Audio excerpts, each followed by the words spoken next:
वंदना GS classes के online platform पे आप सभी लोगों का बहुत बहुत स्वागत है। तो चलिए, आज का जो टॉपिक है वो केमिस्ट्री से है और टॉपिक का जो नाम है वो है पदार्थ और उसकी अवस्थाएं। तो चलिए शुरू करते हैं आज का एमसीक्यू। तो एमसीक्यू शुरू करने से पहले आप लोग वीडियो को लाइक और शेयर करते चले ताकि ज़्यादा से ज़्यादा लोगों को इसका फ़ायदा मिल सके। तो चलिए शुरू करते हैं आज का एमसीक्यू। तो पहला जो क्वेश्चन है वो है कणों के नाम बताए जो पदार्थ को बताता है। तो परमाणु इसका आंसर होगा। तो इसका ऑप्शन होगा वो करेक्ट डी होगा। तो बढ़ते हैं अपने अगले प्रश्न की तरफ। तो हमारा जो अगला प्रश्न है वो है पदार्थों के कणों में निम्नलिखित कौन सी विशेषताएं होती है। तो पदार्थों के कणों की विशेषताएं जो है वो कुछ इस प्रकार है कि वे पदार्थ के कण बहुत छोटे होते हैं और हमेशा एक दूसरे को अट्रैक्ट करते रहती है और वे लगातार स्थानांतरित होते रहती है। तो जैसा कि ऑप्शन में दिया गया वो सभी सही है। तो इसका आंसर जो होगा वो उपरोक्त सभी ऑप्शन नंबर डी होगा। तो चलिए हम बढ़ते हैं अपने अगले प्रश्न की तरफ। तो निम्नलिखित में कौन सा ठोस का गुण है। तो ठोस का जो गुण है वो निश्चित आकार का होता है। तो इसका आंसर होगा वो होगा बी। तो बढ़ते हैं अपने अगले क्वेश्चन की तरफ। तो जो हमारा अगला क्वेश्चन है वो है शुष्कता के लिए वाष्पीकरण की तुलना में क्रिस्टलीकरण यानी क्रिस्टलाइजेशन का एक बेहतर तकनीक क्यों है। तो जैसा कि हम जानते हैं कि इससे अशुद्धियां हट जाती हैं। तो इसका ऑप्शन होगा बी। तो पढ़ते हैं अपने अगले प्रश्न की तरफ। तो जो हमारा अगला प्रश्न है वो है किस तंत्र द्वारा एक अमिश्रणीय तरल यानी इमिसिबल लिक्विड का मिश्रण अलग किया जाता है। तो अलग कीप द्वारा। तो इसका आंसर होगा वो डी होगा। तो बढ़ते हम अपने अगले प्रश्न की तरफ। तो हमारा जो अगला प्रश्न है वह प्रक्रिया जिसमें तरल को वाष्प अवस्था में परिवर्तित करने के लिए ताप की आवश्यकता पड़ती है उसे वाष्पीकरण की अव्यक्त गर्मी कहते हैं। तो बढ़ते हम अपने अगले प्रश्न की तरफ। तो अगला प्रश्न निम्नलिखित में से कौन सा प्रसार की अवस्था है। तो तरल पदार्थों में धीमा, गैसों में सबसे तेज और कणों की गति के आधार पर तो ये सभी प्रसार की अवस्था है। तो इसका आंसर जो होगा उपरोक्त सभी यानी ऑप्शन डी होगा। तो बढ़ते हैं हम अपने अगले प्रश्न की तरफ। तो जो हमारा अगला प्रश्न है किस टेक्निक से समुद्र के पानी से नमक प्राप्त होता है। तो वाष्पीकरण करके समुद्र के पानी से हम नमक प्राप्त करते हैं। तो इसका जो आंसर होगा वो ऑप्शन सी होगा। तो बढ़ते हैं अपने अगले प्रश्न की तरफ। तो हमारा जो अगला प्रश्न है वो है तकनीक उस तकनीक का नाम बताएं जो दो या दो से अधिक घुलनशील ठोस को अलग करने में इस्तेमाल होती है और जो बहुत ही कम मात्रा में घोल में मौजूद होती है। तो इसका सही उत्तर होगा क्रोमेटोग्राफी। तो बढ़ते हम अपने अगले प्रश्न की तरफ। तो हमारा जो अगला प्रश्न है वो है तरल पदार्थ में प्रसार का एक उदाहरण दे। तो तरल पदार्थ में प्रसार का एक उदाहरण पानी में स्याही का फैलना। तो बढ़ते हम अपने अगले प्रश्न की तरफ। तो निम्नलिखित परिघटनाओं का कौन सा समुच्चय ताप बढ़ाने पर बढ़ेगा। तो इसका जो आंसर होगा वो होगा वाष्प विसरण और गैसों का प्रसार। तो ऑप्शन सी इज राइट।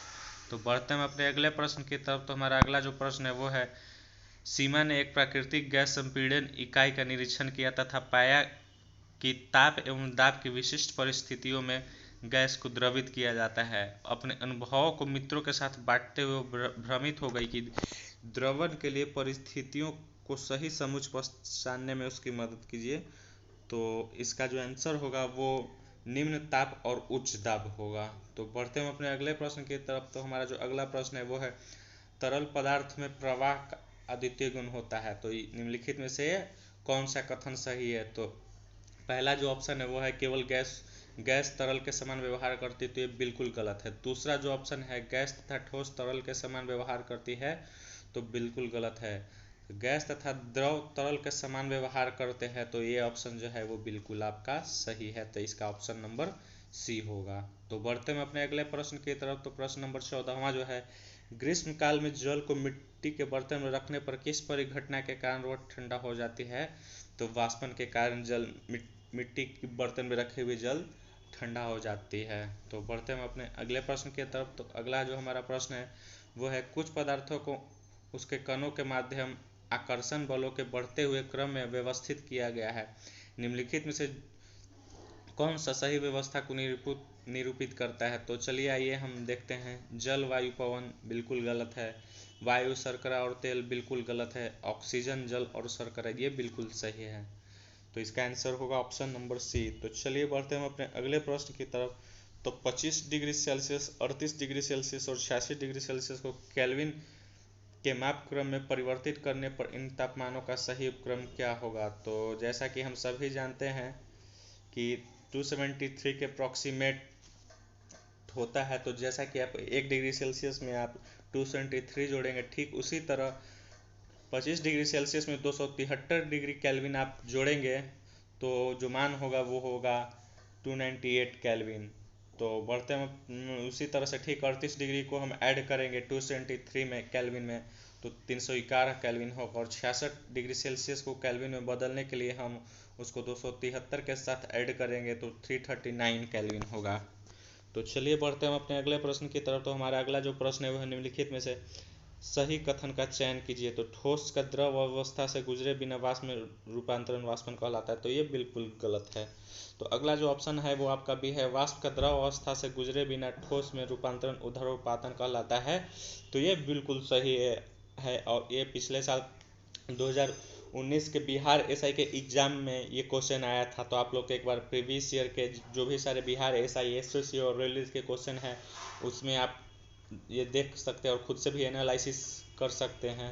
तो बढ़ते हैं अपने अगले क्वेश्चन की तरफ। तो जो हमारा अगला प्रश्न है वो है डाई एथाइल ईथर एसीटोन तथा ब्यूटिल एल्कोहल के क्वथनांक क्रमशः 35 डिग्री सेल्सियस, 56 डिग्री सेल्सियस तथा 118 डिग्री सेल्सियस निम्नलिखित में कौन सा क्वथनांक केल्विन के मापक्रम को सही निरूपण करता है। जैसा कि कुछ देर पहले ही आपको बताया गया है कि डिग्री सेल्सियस को केल्विन में कन्वर्ट करने के लिए जो डिग्री सेल्सियस है उसमें आप 273 डिग्री ऐड करते चले। तो जैसा कि 273 डिग्री में 35 ऐड करेंगे तो 308 आएगा, एंड 56 को 273 से ऐड करेंगे तो 329 आएगा, एंड 118 को 273 में ऐड करेंगे तो 391 आएगा। तो इसका जो ऑप्शन होगा वो ऑप्शन नंबर सी होगा। तो चलिए हम बढ़ते हैं अपने अगले प्रश्न की तरफ। तो जो हमारा अगला प्रश्न है वह निम्नलिखित में से कौन सी परिस्थिति जल के वाष्पन में वृद्धि करेगी। तो इसका सही ऑप्शन होगा बिल्कुल जल के तापमान में वृद्धि। तो बढ़ते हैं अपने अगले प्रश्न की तरफ। तो निम्नलिखित में से किन परिस्थितियों में हाइड्रोजन गैस के अणुओं के मध्य दूरी बढ़ेगी। तो जैसे कि ऑप्शन में दिया गया है कि बंद पात्र में भरी हाइड्रोजन गैस पर दाब बढ़ाकर। दूसरा ऑप्शन जो है कुछ हाइड्रोजन गैस के पात्र का रिसाव होने पर। तीसरा ऑप्शन है हाइड्रोजन गैस के पात्र का आयतन बढ़ाकर। और चौथा ऑप्शन है पात्र का आयतन बढ़ाए बिना पात्र में अधिक हाइड्रोजन गैस मिलाने पर। तो इसका जो सही आंसर होगा वो ऑप्शन 2 और ऑप्शन 3 होगा, कुछ हाइड्रोजन गैस को पात्र से रिसाव होने पर और हाइड्रोजन गैस के पात्र का आयतन बढ़ाकर।